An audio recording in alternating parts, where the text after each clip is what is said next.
Welcome to this latest podcast, video blog slash podcast with the Personhood Alliance. I'm here with Sarah Quale, who's the president of the educational arm of the Personhood Alliance. I'm Gualberto Garcia Jones, the president of the Personhood Alliance. And today we have a really interesting topic to discuss, and it is the latest Guttmacher report. Yes, lots of interesting data, lots of interesting articles flying around the past couple weeks, and now that all of the celebration and all of the hoopla is dying down, we thought we'd actually dig into the facts. Yeah. So, usually the Guttmacher report, for those of you who don't know, it's issued by the research arm of Planned Parenthood. The first president of Planned Parenthood, I think, was Dr. Alan Guttmacher.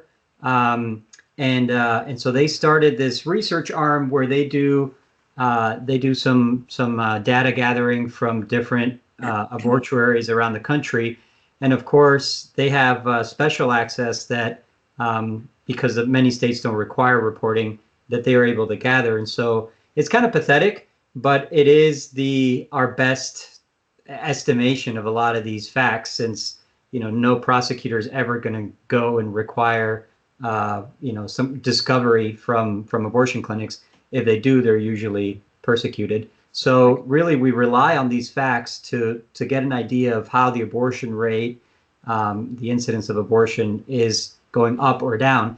And as a result of that, we have both the pro-life movement and the pro-abortion movement arguing about, what is the impact of things like abortion regulations in states, of clinic closures in states, and how that's affecting the abortion rate. And there's very interesting results and conclusions. And I think, Sarah, you and I would both agree that for the most part, both the pro-life and the pro-abortion movements are manipulating the data and being pretty dishonest, wouldn't you say? I think so. Excuse me. I think that lovely allergy time. I think that the narrative that both movements have on either side is not befitting of the data that we continue to see that come out of the reports every couple of years.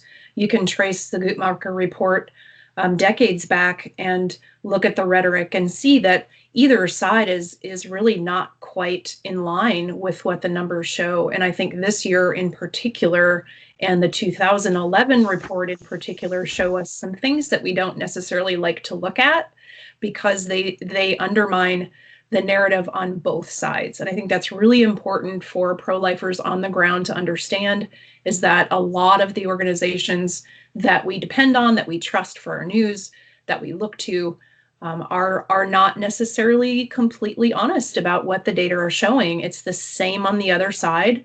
And right. We need to understand, we need to educate ourselves and be informed. Right. And I should say, we don't want to be the prophets of doom and gloom.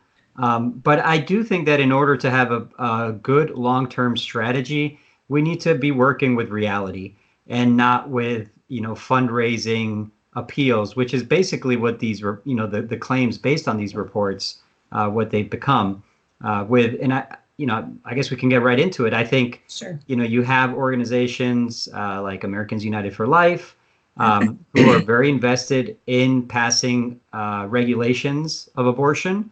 And they base their whole strategy on the idea that you can chip away at Roe, that you can regulate abortion, into decreasing. And so when these reports come out and they see a decrease in the abortion rate, they say, oh, that's because of our work. Keep donating to us, keep supporting our strategy, be encouraged. We certainly want people to be encouraged, but, be encouraged for real reasons, and not for fake fundraising appeals. On the other side, we have, Planned Parenthood and NARAL and the Guttmacher Institute, basically misdefining what pregnancy is and when abortion actually occurs. And the biggest way that we see this is that they completely ignore pre-implantation abortion. So, the morning after pill now, which works, I guess, all the way up to five days a week from conception, that is sold over the counter we know that is a very, it's being used in a very rampant way. And so obviously there are a lot of abortions that are occurring at the very early stages, and yet they don't count that. To their credit, they do count what they call self-managed abortions, right? Maybe you can talk a little bit about that. Yeah, and I think if we back up for just a second and and start to ask the question, excuse me. I think it's an allergy maybe to the Guttmacher Institute. Do you think that's what it is? I think so. It probably is. Oh my goodness, my voice. I'm so sorry. So I think the bigger question is, what is really happening here? Yes, there's Plan B, there's self-abortion happening, but if we back up and we say, these declines that everybody's celebrating on the pro-life side, why are they happening? Are they happening from restrictions? And I think that's really, really important to understand.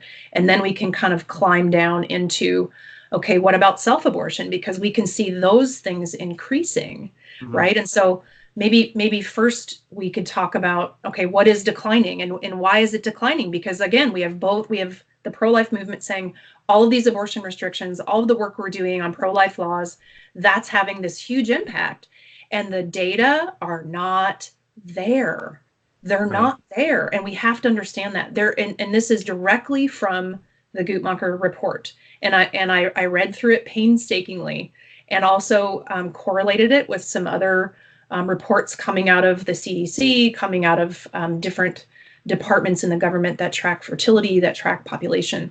And so if you look at these restrictions, Guttmacher is just clearly not finding any link between abortion restrictions and changes in the abortion rate. They're even going so far as saying that even indirectly, they can't find a link between abortion restrictions and clinic closures, number one, and number two, abortion restrictions and the decrease in the abortion rate. So you can look at what's happening.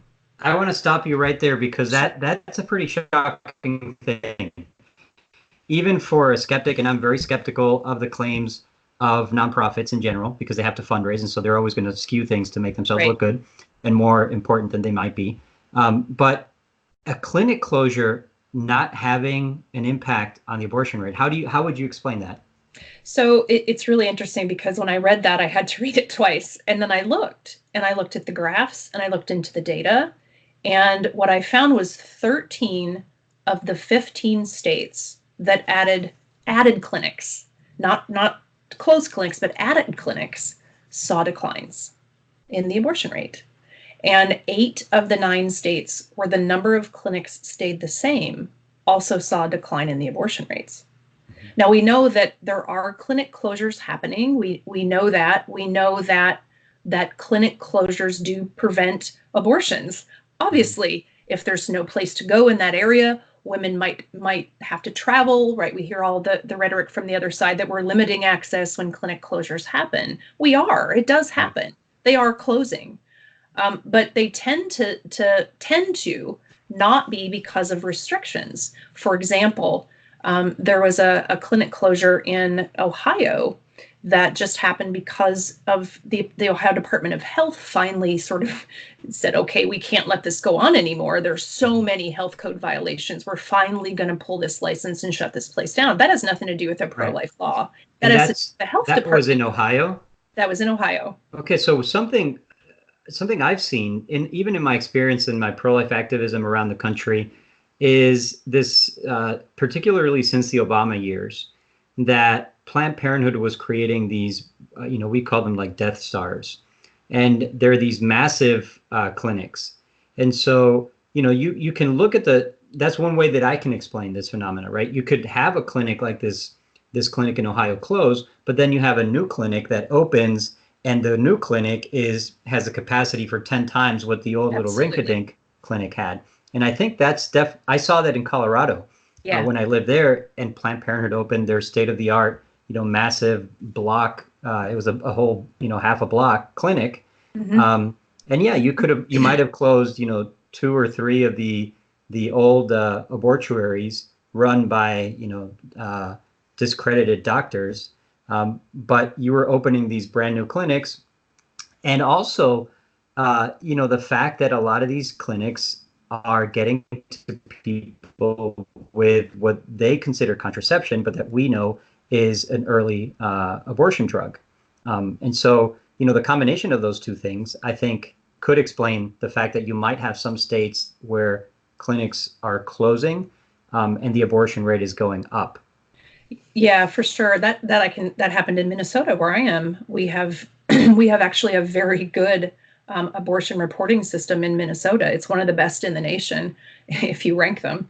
But what we're seeing is a decline in abortion and a huge capture of market share by Planned Parenthood. We have a mega mill in St. Paul, and every year the abortion numbers at that mega mill rise. And we just had a clinic closure because an abortionist passed away and her daughter decided she didn't want to take up that mantle. She'd been working with her for a while. It was Hanson's clinic in Minneapolis, and that one shut down. Well, guess where all those people went? They either went to Planned Parenthood or they went to Whole Woman's. We have a Whole Woman's downtown Minneapolis. So those numbers are just there. Yes, the abortion rate may be going down in Minnesota, but the smaller clinics are being squeezed out because that market share conversation, the pro-life movement's not having that conversation. Right.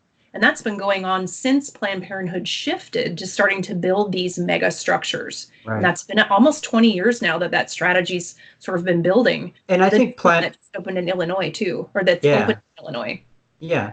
And, as we know, big business loves big government, and Planned Parenthood is as big as it gets for abortion. So I think with the growth of all of the, pro-abortion administrative regulations, and with Obamacare, I think it was just a bonanza for Planned Parenthood.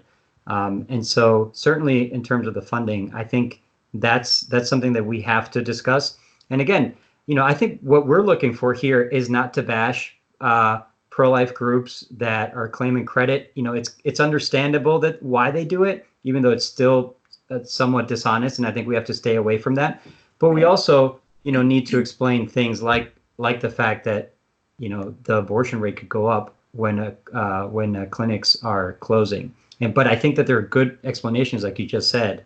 And so really what we need and what we're trying to do in this podcast is to analyze, to drill down into the data and actually find out what the truth is, because we're not getting it from Guttmacher and we're not getting it from the mainstream pro-life movement. No, and I think too, you look at the opposite of that when you talk about restrictions. Are they related to abortion restrictions? We're also seeing in the Guttmacher report, I think this is important, that several states that had new restrictions, right, new laws, actually had an abortion rate increases. Right. I think is very interesting. So you're also having the opposite effect too. Yeah. So there's just so much to look at here. Right. And so much to dig on that point, I think that's a very important point. And we talked about this offline, but the fact that you can look at the top 5 liberal states in the country in terms of, the states that are completely monopolized by the liberal wing of the Democratic Party, New York, California, Massachusetts, Oregon, Vermont. I'm not aware of any thriving pro-life movement that's passing pro-life laws. I don't think they've passed a single pro-life law in those states. And yet all of those states dropped in their abortion rates. Yes. And so I think that is irrefutable proof that the abortion rate is dropping for some other reason other than pro-life laws. And of course, as a pro-life attorney, I can tell you that that's certainly true because, even in the previous Guttmacher report that wasn't as drastic as this one in terms of the abortion rate decline, I know that the pro-life legislation cannot be the cause for the decrease in the abortion rate because pro-life legislation is never enforced. And so you could say, well, you pass a parental notification or an ultrasound law. Well, the abortion industry does not comply with anything because they don't have to. As soon as, I'm aware of only one attorney general that's actually gone after the abortion industry for pro-life legislation, Phil Klein, and he was disbarred. And he was persecuted and thrown under the bus and not helped, by the way, pretty much by anybody. And so that was the one example. And so I think, the fact that that we see these states that have no pro-life laws, their abortion rate is declining. And also the fact that we know that in the states that they do have pro-life laws, they're enjoined as soon as they're passed or they're not enforced.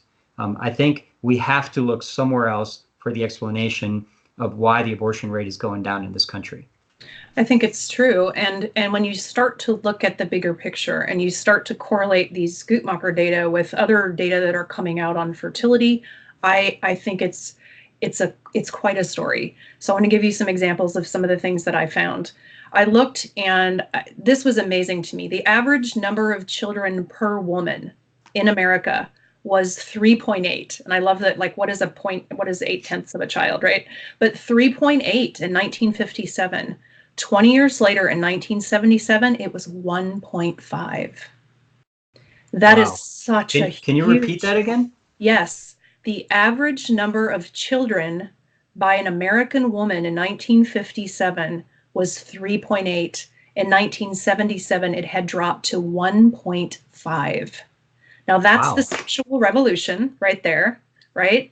We can see that. You can see the sexual revolution in many other ways with many other metrics, but that's a big one. The total fertility rate in the United States has been on a decline for the last 20 years. It's a trend that everybody can say it's a trend that's happening in the world, actually, now. And we're hearing about, climate change and all of that, and how it's terrible how the population is destroying the earth. But you have on the other side the data that show that the population is decreasing. So for the last 10 years in the United States, the population has been under replacement value. Right. And I should say it's not necessarily decreasing. The population is not decreasing because we're eliminating a lot of causes of disease. And so the population overall globally is still growing, but the rate... thank you, yes. Yeah, it's decreasing to the point where the amount of elderly people that need the support, whether it's the support in terms of the tax base or even the support of just care, is so lopsided that we are going to have some serious demographic issues. And that's the famous demographic winter that you can Google and read about. China has a massive problem. They're already suffering it. Japan has a problem. Europe, when I go to Spain and visit my family, I'm surprised every year. I see more and more old people and very few children, and it's something that you can just see in plain sight. So, there is this global change in our culture. Even when you talk to friends, people say, "Oh, I have 2 children. I have 5 children." And so they'll be like, "Oh, I have 2. That's all I can handle." And that's a very normal thing to say. I think that's the norm for people to say, "Oh, I said 2 and no more."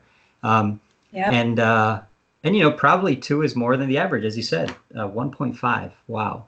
Now it's risen since then. It's risen slightly, but but in total, we're under replacement value. And I think that is very telling about culturally what we feel about children and what we feel about families, and this whole shift from children being a blessing and the big families being a blessing to children being a burden, children being killed now for any reason. And when you start to look at other polls like Gallup that look at Americans' views on abortion, and you always see that pro-life, pro-choice, question hanging about like this over time.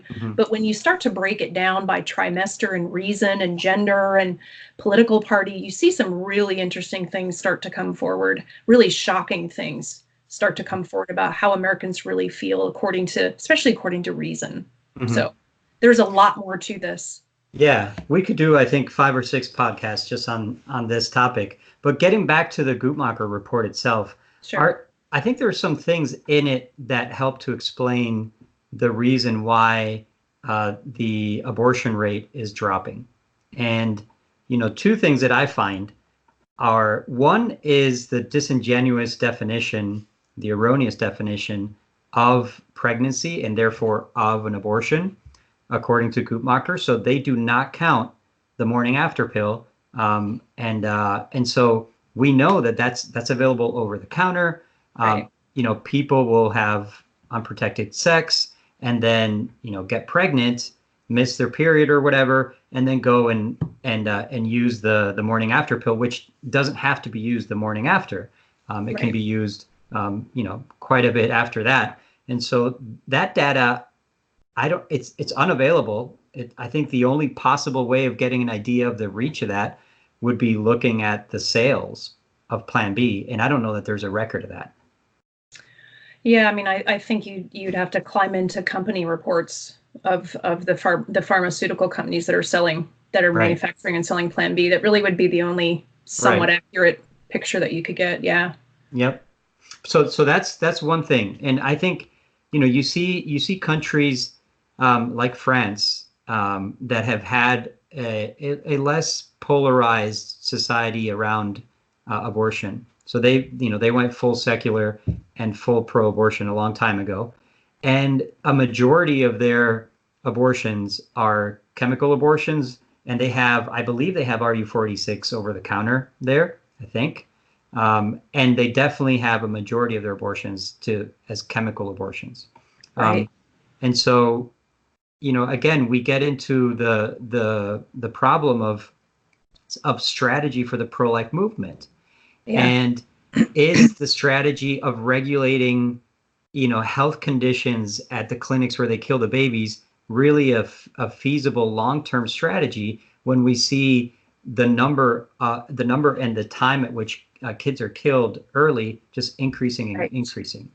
Right. And I think that's where you get into, okay, there's all these declines. Let's try to explain them. We're looking now and we're seeing that it's not necessarily the restrictions, then it's not the pro-life laws that are chipping around the edges that are declining the abortions. Let's look at what is increasing. Hmm. And this is, I think, where the rubber hits the road and where people just really, really need to be informed. Okay. So there are steady increases in the number of chemical abortions. And I want to give you some statistics on that. This most recent report showed that 88% of abortions occur in the first trimester. That is a huge chunk. Now that means abortions at 12 weeks or earlier. Of that number of abortions, of that 88%, 45% occur through the RU46. So almost half of our 88% of abortions occur by the pill. So in 2001, when we look just after the abortion pill hit the market, there were about 70,000 chemical abortions that occurred. This most recent report from Guttmacher showed almost 340,000. That is such a significant increase. And you can look at their data, you can look at the graphs. The trend line it's just rising and rising and rising and rising. And there's no sign that will stop. Right. And there's no But strategy to stop it, is no, there? there is absolutely no strategy to stop that. No one is Right. talking about it. And I think you have to couple that trend with things like the push for self-abortion, instructions Right. for women to self-abort, the availability of Right. RU46 over the internet, telemedicine, webcam Right. abortions, We specific live to expand that. we live in the age of Amazon, right? Like this idea that because a clinic closes that's in your neighborhood, you're not going to be able to kill your baby, whether it's through chemicals or just hopping on a car. I mean, heck, you could probably hop on an electric scooter, with your phone and go get an abortion. I mean, it's a Yeah. different world. And I was looking at, reading this report, I was looking at that term that Guttmacher uses, which is the self-managed abortion. Right. It's a very Brave New World-ish term for, Yeah. killing your own baby in the privacy of your own home without any medical supervision or anything. And Sarah, it was within 3 clicks that I was at a site where I could buy Yes. RU486. 3 clicks in about 1 minute. It doesn't take, a savvy internet researcher to do this. Um, and if you're desperate, you think, you have to kill your baby for whatever, you're going to be able to find it. Right. And so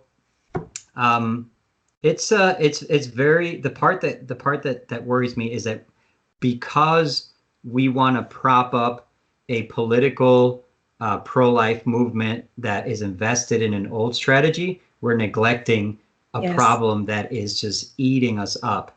And so, I like to kind of congratulate Marco Rubio, who was one of the few people that I saw, and he has endorsed a lot of the regulations that I disagree with. Yes. But just to make it clear, when people do the right thing, I think it's good to call it out too. And he put out a tweet and he said, we shouldn't really be congratulating ourselves over 900,000 babies being killed every year. And at least I thought, good for him. He's at least seeing the gravity of the problem. The next step, though, is to say, the strategy that we are supporting currently is not doing anything to address the majority and the ever-growing majority of those babies that are being killed. And, I can just see in the very near future, after, Trump's not reelected, say whatever, Elizabeth Warren is elected, or even in 2024, if he is reelected, we're going to see RU486 available over the counter, right, at pharmacies. It's already available on the internet, as I said, 3 clicks and you got it. And maybe it doesn't even need to be available at the pharmacy. Most retail centers are closing down anyways. So what is the pro-life movement going to do about chemical abortions? And that's something that nobody's discussing.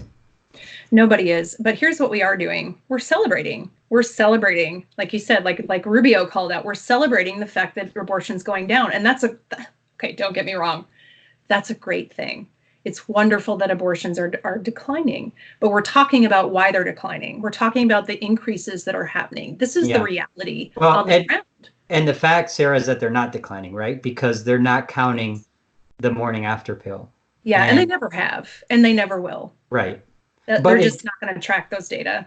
Right, but it didn't used to be as prevalent as it is now. So, Exactly. they might not have tracked it in 2011, but not as many people had access or, were using it. And so, even the sort of muted congratulations that is due to the abortion rate going down is probably misplaced because it's really not going down.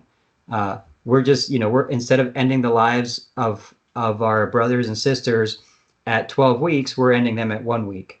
Yeah. Yeah. And let's look for a second at that difference, because I think it's important that you call that out. So what we often champion, what we see championed in the pro-life movement are these polls that come out that say, oh my goodness, 75% of Americans now believe that abortion should be restricted to the first trimester.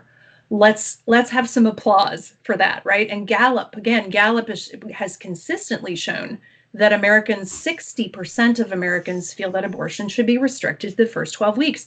That's good news, right?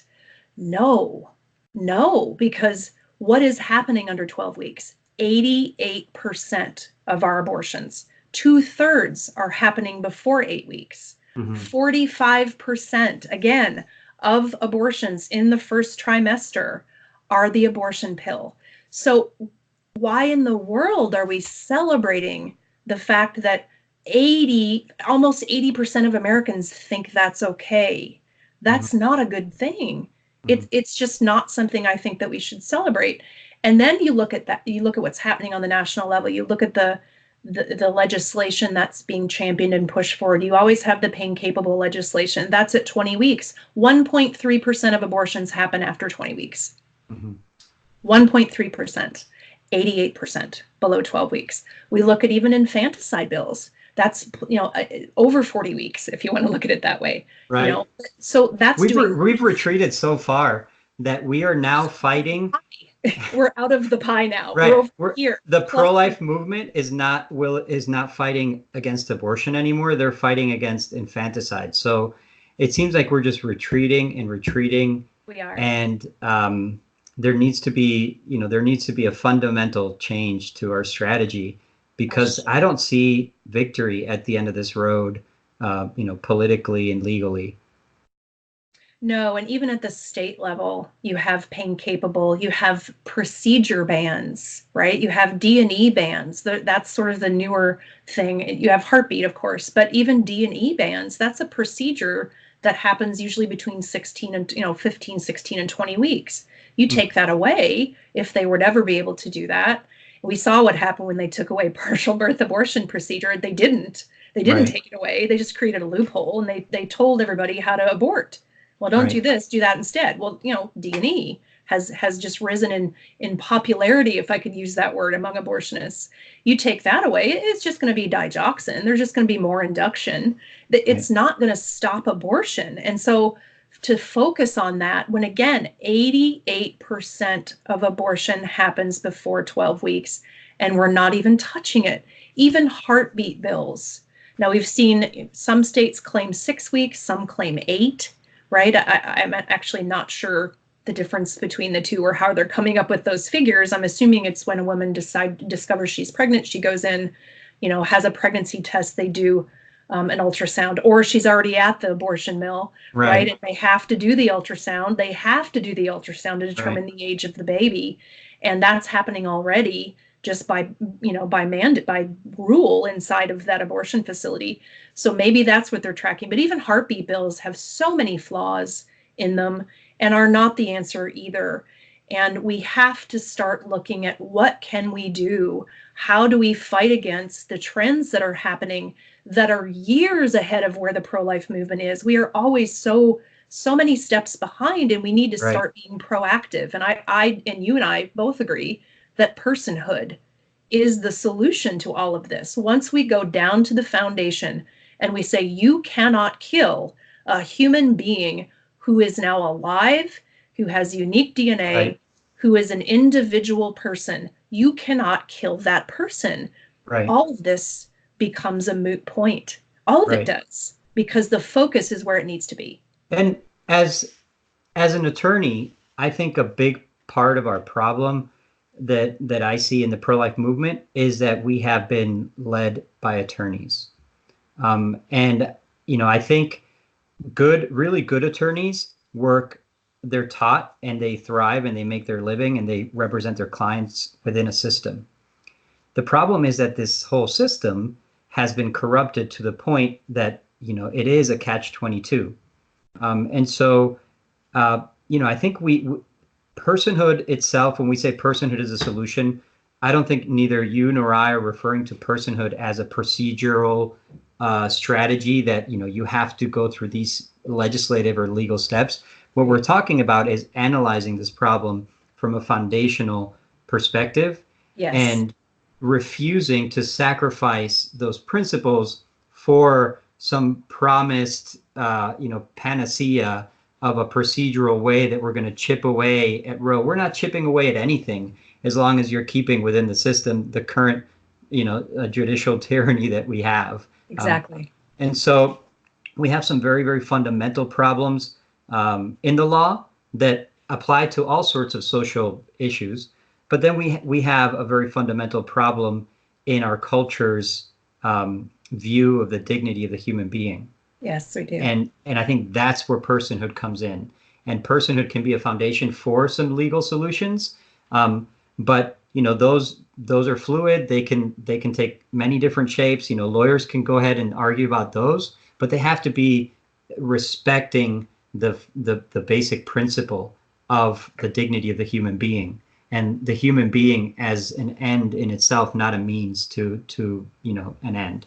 And so I think you get into a philosophical discussion pretty quickly with personhood, but it has a real life application. And I think it's super important that we in the pro-life movement are able to reconcile those two, and to not see it as some kind of a foolish drive for perfection. Like, personhood people, they just want to be perfect and they won't take anything but perfection. No.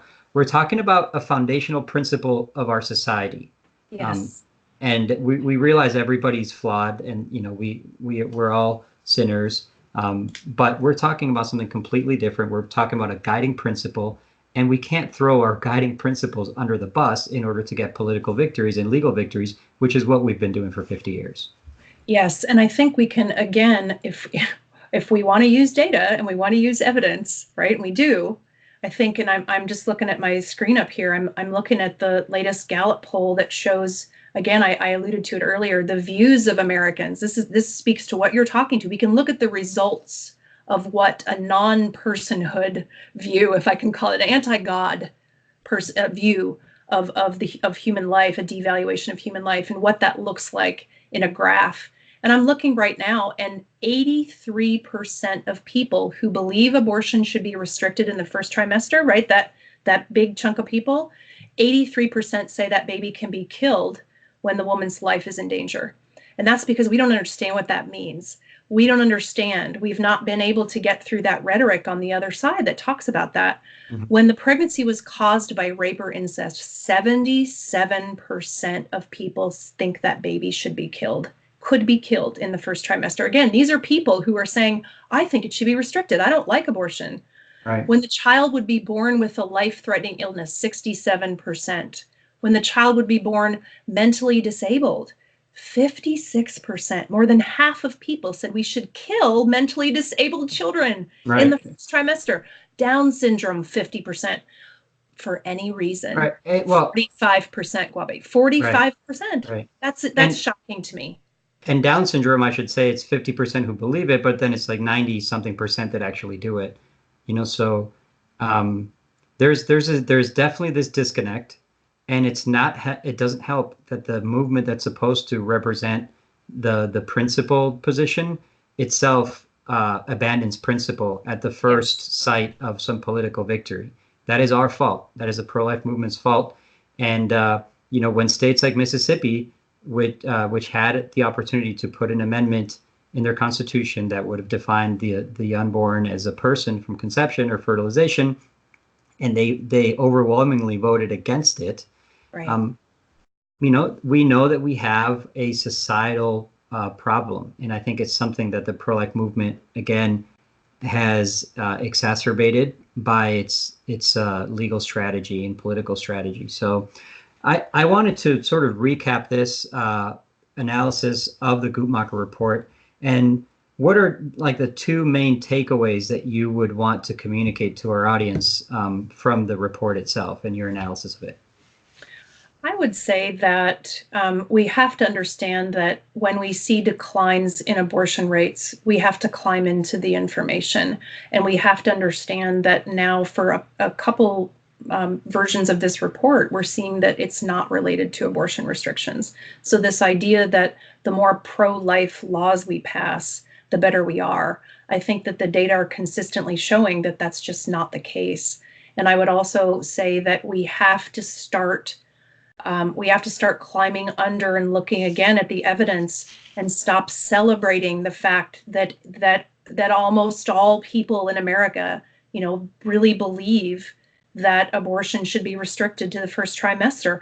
We are painting ourselves in a corner, and we are not going to get out.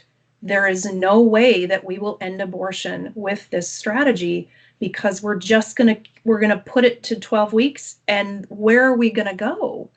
Where are we going to go? The answer is nowhere. It will stay. And so there's got to be a different solution, and people need to start understanding that. They need to start doing their own homework. They need to start looking into the data. They need to read beyond the headlines. Well, wait a minute. Start asking questions. Well, why are these declines happening? Is it a good thing that so many people think, under 12 weeks, children should be murdered? No, It's not. Why is that happening? It's because we're continuing to look to the same strategies. And you've said this, we have got to stop. We have got to look for something else. We've got to realign with our principles. We've got to rediscover where we came from. And that's what the personhood movement is doing right now. And that's why I think, we're seeing such an increase in interest and awareness coming to the Personhood Alliance. Well, I think that's absolutely right. I agree. I think those are the main takeaways for me too. We have to be realistic. We have to be honest. The worst lies are the ones you tell yourself. And so true. I think the fact that abortion is going down in New York, California, Massachusetts, Oregon, Vermont, people open your eyes. They're not passing pro-life regulations in those states. Abortion is going down for different reasons. And we know that, we have a pretty good idea of what they are. It's not pro-life laws, unfortunately. It is chemical abortions and self-abortions. And, as much as I hate to say it, I think Guttmacher is being more honest than pro-lifers are. At least they're 50% honest, right? They don't recognize the pre-implantation abortions, which we know are Right. happening Yes. in mass. But at least they do recognize that there are those self-managed abortions, the internet pills and all of that could be drawing down the abortion rate as well as lowered fertility. But Yeah. again, lowered fertility, what does that mean, right? Right. It could Well, just mean the morning after pill. sure, sure. But I think you can deduce that the abortion rate is not declining because more people are deciding to give birth. That's not what's happening. And I Mhm. think that's safe to say. And I think the next question should be, well, is that good? Yeah, Is that a good thing for America? Is that a good thing for marriage and family? Is that right, a good thing for our culture, for our economy, right, for all the indices that we use to look at quality of life in America and morality in America. And again, you've got to look at that bigger picture. And you got to know too that when Guttmacher reports on these things like self-managed abortion, all they can do is look at the women who have complications and come into them after trying to self-abort with the abortion pill. How right, many women never do that? How right. many women just hemorrhage and are scared or can't leave their homes? It's horrible to think about, but there are many, many things that are going to happen in the future that we have no control over, particularly if we keep celebrating the fact that people just want to restrict abortion. Right.